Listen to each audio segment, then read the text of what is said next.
Hello hi welcome to cook class kitchen. இன்றைக்கி நம்ம கிச்சனில் ஒரு சூப்பரான கொண்டக்கடலையை வச்சு கடலைக்கறி தான் பார்க்க போகிறோம். ரொம்ப சிம்பிளாக இருக்கும். பல வெரைட்டியில் நம்ம செஞ்சுருப்போம். இப்படி ஒரு டைம் செஞ்சு பாருங்கள், ரொம்பவே சூப்பராக இருக்கும். ரைஸுக்கும் இது போட்டு சாப்பிட்டுக்கலாம், ரொம்ப நல்லாயிருக்கும். டிஃபனுக்கு மட்டும் இது போட்டு சாப்பிட்ணுன்னு கிடையாது, சப்பாத்தி, ரைஸு, இடியாப்பம் எல்லாத்துக்குமே நல்லா சூட் ஆகும். வாங்க எப்படி செய்கிறதுன்னு பார்க்கலாம்.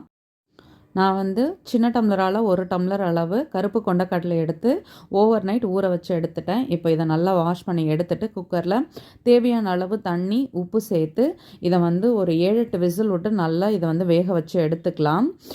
நல்லா சாஃப்டாக வெந்திருந்ததுன்னா இது ரொம்பவே நல்லாயிருக்கும். அதனால் நல்லா ஸ்மூத்தாக வேக வச்சு எடுத்துக்கோங்க. இப்போது அடுப்பில் வானல் வச்சுட்டு நம்ம 1 ஸ்பூன் அளவு எண்ணெய் சேர்த்துக்கலாம். இப்போ எண்ணெய் சூடானதும் இதில் கொஞ்சமாக மசாலா வறுத்து எடுத்துக்கலாம். பேஸ்ட் ஆக்கிட்டு தான் போட போகிறோம்.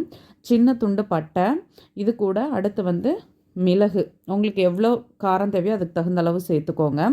அடுத்து கொஞ்சமாக சோம்பு, கொஞ்சம் சீரகம், இதெல்லாம் நல்லா பொரிஞ்சதுக்கப்புறம் நம்ம ரஃப்பாக கட் பண்ணி வச்சுருக்க பெரிய வெங்காயத்தை இது கூட சேர்த்துக்கலாம். நமக்கு கிரேவி எந்த அளவுக்கு தேவையோ அதுக்கு தகுந்த அளவு நம்ம வெங்காயத்தை சேர்த்துக்கலாம். நான் ஒரு 1.5 வெங்காயம் சேர்த்துருக்கேன். நான் எடுத்திருக்க கடலைக்கு இந்த அளவு போதும் அப்படின்றதுனால. இப்போது வெங்காயம் ஓரளவுக்கு நல்லா வதங்கினதும் கொஞ்சமாக தேங்காய் சேர்த்துக்கலாம். சேர்த்துட்டு ஒரு 2-3 முந்திரியும் இது கூடவே சேர்த்துக்கலாம். நான் ஒரு 1.5 ஸ்பூன் அளவு குழம்பு மிளகாத்தூள், 1/2 ஸ்பூன் அளவு தனி மிளகாத்தூள் எடுத்திருக்கேன். ஸோ உங்கள் காரத்துக்கு தகுந்த அளவு நீங்கள் மிளகாத்தூள் சேர்த்துக்கோங்க. குழம்பு மிளகாத்தூள் தான் நான் எடுத்துருக்கிறது.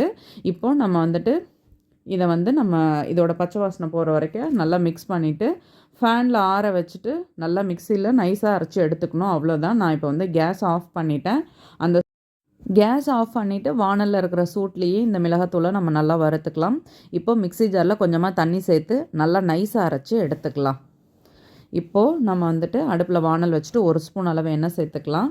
கொஞ்சமாக கடுகு போட்டு தாளிச்சிக்கலாம். கடுகு நல்லா பொரிஞ்சதும் நம்ம வெட்டி வச்சுருக்க வெங்காயத்தை சேர்த்துக்கலாம். வெங்காயம் நல்லா வதங்கினதும் 1 ஸ்பூன் அளவு இஞ்சி பூண்டு பேஸ்ட்டு சேர்த்துக்கலாம்.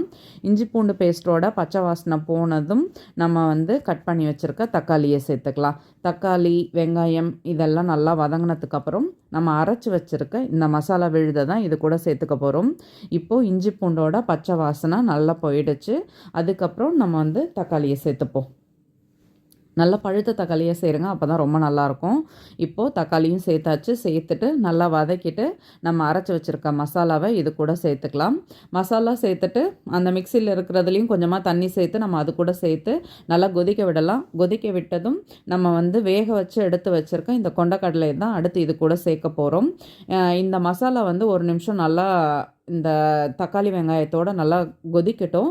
அதுக்கப்புறம் நம்ம இந்த கடலையை சேர்த்துக்கலாம். தண்ணியுமே நமக்கு தகுந்த அளவு நம்ம அதுக்கப்புறமே சேர்த்துக்கலாம். எக்ஸ்ட்ரா சேர்க்கக்கூடிய தண்ணியை நான் சொல்கிறேன். இப்போது இதை நல்லா மிக்ஸ் பண்ணி விட்டுட்டு ஹையில் வச்சு இதை நல்லா கொதித்ததும் நம்ம கடலையை சேர்த்துக்கலாம். நல்லா சாஃப்டாக கடலையை வேக வச்சுக்கோங்க, அப்போ தான் சாப்பிட்றதுக்கு நல்லாயிருக்கும். கொஞ்சம் ஸ்மூத்தாக இல்லைன்னா சாப்பிட்றதுக்கு அவ்வளோவா நல்லா இருக்காது. மசாலா அரைக்கும் பொழுது வேணும்னா கூட 2 கடலையும் சேர்த்து அரைச்சிக்கலாம். நான் வேண்டாம், அதான் முந்திரியெலாம் சேர்த்துருக்கோன்றதுனால அப்படியே விட்டுட்டேன். இப்போது கிரேவி நல்லா கொதிச்சிடுச்சு. லாஸ்ட்டாக ஒரே ஒரு பச்சை மிளகாய், கருவேப்பிலை, கொத்தமல்லி போட்டு இறக்குனா நம்ம கடலைக்கறி ரெடி. அடுத்து நம்ம சிம்பிளாக இடியாப்பம் எப்படி பண்ணுறதுன்னு பார்த்துடலாம். இது நான் வீட்டில் மிக்சியில் அரைச்சி ஸ்டோர் பண்ணி வச்சுருந்த மாவு தான்.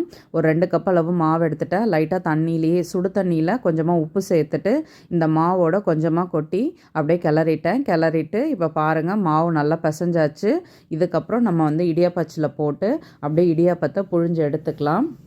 இந்த மாதிரி நான் புழிஞ்சு எடுத்துட்டேன். இப்போ பாருங்கள் 2 மினிட்ஸில் இடியாப்பமும் ரெடி ஆகிடுச்சு.